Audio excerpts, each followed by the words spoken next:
When we look back at the referendum campaign, you had a lot of shouting at each other.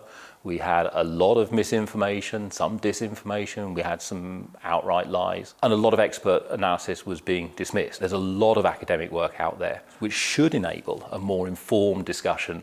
The fact that Article 50 has not been triggered is significant, because I think it reflects the fact that not too many people were anticipating a leave vote, therefore there are no concrete plans in place. And so the British government, understandably so, is not going to be triggering Article 50 until it knows exactly what it wants. But I think what we'll probably see over the next 6 months is a variety of conversations taking place to establish what might be possible in terms of any deal before those negotiations start properly.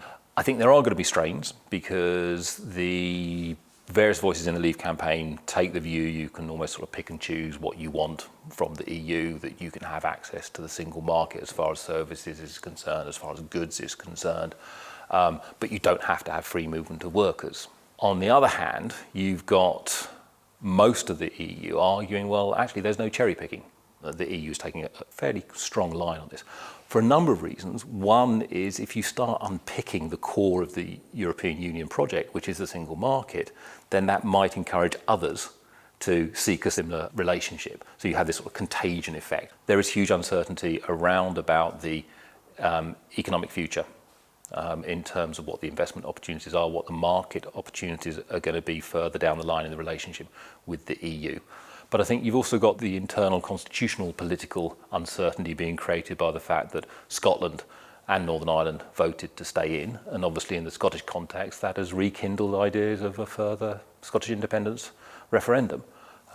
There's also, when one starts to look at some of the implications for Northern Ireland of a leave, particularly around the border, that raises other political issues which people will want to address, some may want to exploit, possibly to create further uncertainty.